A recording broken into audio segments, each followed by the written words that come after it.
In this GitSync devlog, we're going to be improving on the merge conflict tools that are currently available in the app. If you're new, hi, I'm Viz, and I've been developing a mobile Git client called GitSync for about 2 years now, and this is the first video in a series I'm starting to give you guys a peek behind the curtain and show you how I go about working on a project like this. If you want to learn more about the project, please check out devlog for more info. So yeah, we're going to be working on the merge conflict dialog today.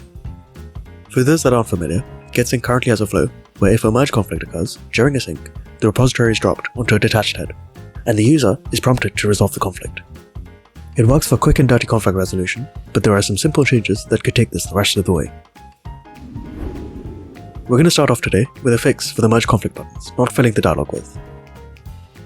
So you can see that in the expanded mode, it doesn't fill the dialog width, but in contracted, it does.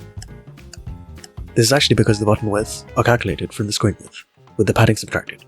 The fix here is pretty basic, and it's just to conditionally remove this extra padding being added to the calculation when it's expanded. Okay, now I want to flesh out the UI with some options for resolving a whole file at a time. Shout out to B3mate for this suggestion in the Discord. So for this one, I've just added these 3 buttons at the top to keep all of the local changes, all of the remote changes, or all of both changes in an unresolved file.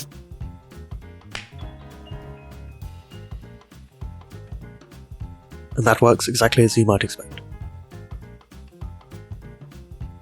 And lastly in here, we're going to be adding the ability to select lines to keep. This is so that we can keep a mix of remote and local changes in a conflict instead of having to choose one set or the other. So in practice, you select the lines you want to keep, and you can either clear that selection or hit keep and make the edit.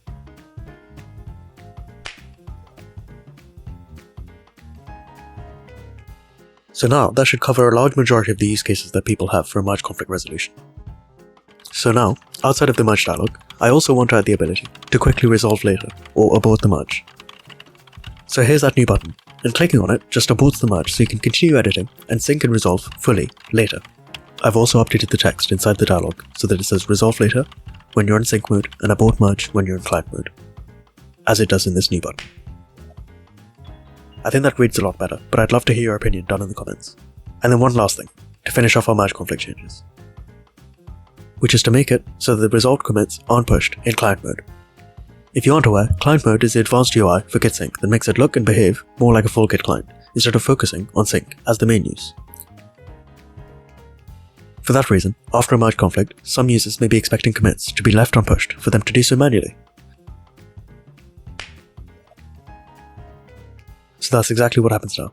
Sync mode users have everything auto-synced up when they resolve a merge conflict, and client mode users have full control and can push in their own time.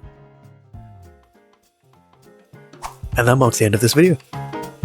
If you have any thoughts or suggestions, please leave them in the comments below. But for now, have a great day and see you in the next one.